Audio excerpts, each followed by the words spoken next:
મશીનની અંદર શું તકલીફ છે? મશીનની અંદર લાખો કે મશીન ચાલુ થતું નથી નથી. અને આ હોકાની અંદર ઓઇલ રેડો હા, તો તો જ મશીન સ્ટાર્ટ થાય.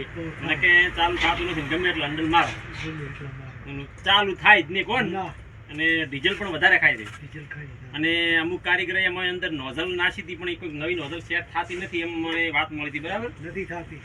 જૂની નોઝલ તમે સર્વિસ કરી અને ઈ નાખો તો ડીઝલ ખાવાનું કારણ છે વધારે હોય. કે આ જે આ છે ને આ તમે અહીં બરાબરનો નજીક થોડો કેમેરો લાવો બતાવો એટલે આટલું બધું સેટિંગ ના હોવું જોઈએ. આ સેટિંગ છે ને આ સેટિંગ વધારે ઉપાડેલ છે એના કારણે ડીઝલ તમારે વધારે ખાય છે અને નવી નોઝલ કામ કરતી નથી. એ આપણે હવે એનું કમ્પ્લીટ ક્લિયર કરી તમને આખું કમ્પ્લીટ આવવાનું છે. બરાબર?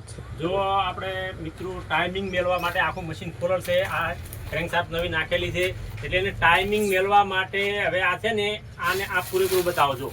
આ વાલ ટેપેજ માટે આ છે ને આ કમ્પ્લીટ ક્લિયર આટલે રાશી આ બે કમ્પ્લીટ હાલવો જો આવી ટાઈમ અને આટલે રાશી મેળવવાનું છે.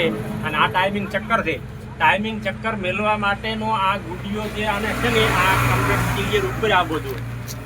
જોઈ લો ઉપર આવ્યો અને એને અહીં બતાવો. જો આ ઘીસી છે આ પરફેક્ટ એકદમ નેચે આપી દઉં આ રહ્યા નેચે લાગે તો આ નેચે કમ્પ્લીટ ક્લિયર છે. એટલે રાશી અને ટાઈમિંગ આપણે મેળવાનું છે. અને ટાઈમિંગ મેળતી વખતે આ ચક્કરને ઓને કોઈ દોતા બીજા ના આવે આવી રીતે ચક્કર લગાવવાનું છે. અને આવી રીતે ટાઈમિંગ ચક્કર ફિટ કરી અને ઉભા રહેજો. એક બોલ્ટ આ બોલ્ટ છે. આ બોલ્ટ ટાઈમિંગ ચક્કરનો બોલ્ટ છે ને આવી રીતે એને બોલ્ટ અહીં મારવાનો છે.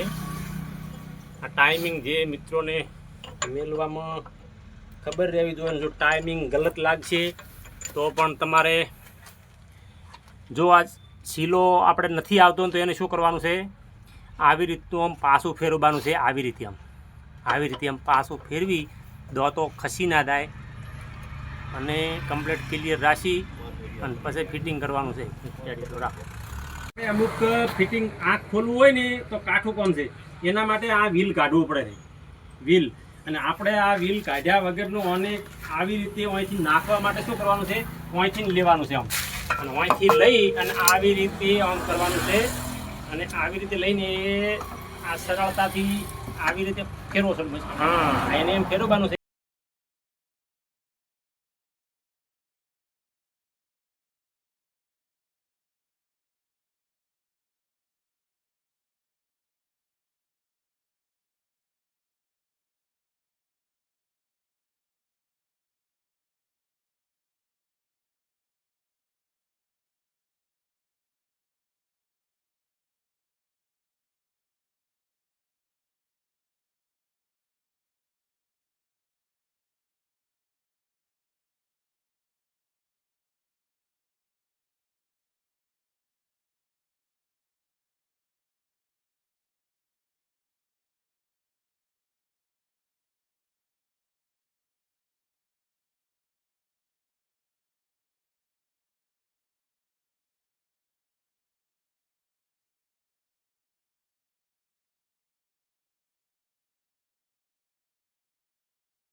હવે આ ક્રેન્કશાફ્ટમાં નાખવા માટે આપણે અમુક મિત્રોને વ્હીલ કાઢવું પડે છે.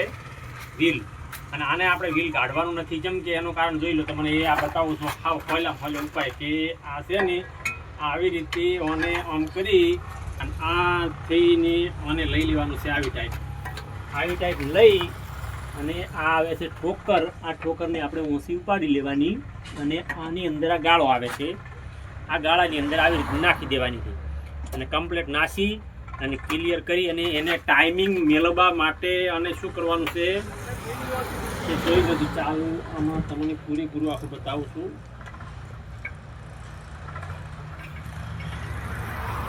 આ વાલ ટેપેટ માટેનું આવે છે. આ આપણે અહીંથી નાખી દેવાનું છે આવી રીતે.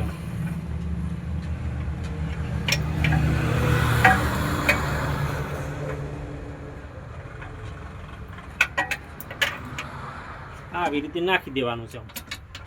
નાખીને કમ્પ્લીટ આવી રીતે રાખી અને આ ગાળાની અંદર આવી રીતે ફિટિંગ કરવાનું છે. ફિટિંગ કરી અને કમ્પ્લીટ આપણે આવી રીતે બેહારવાનું છે. આ કમ્પ્લીટ આવી રીતે કે આ ઠોકરના ભાગની અંદર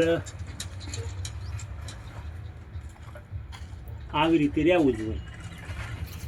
અને આ ટાઈમિંગમાં મેળવવા માટે આવી રીતે મેળવવાનું છે. મેલી અને આપણે આવી રીતે ફેરવવાનું છે કે ટાઈમિંગ આવ્યું કે ના આવ્યું. Complete clear.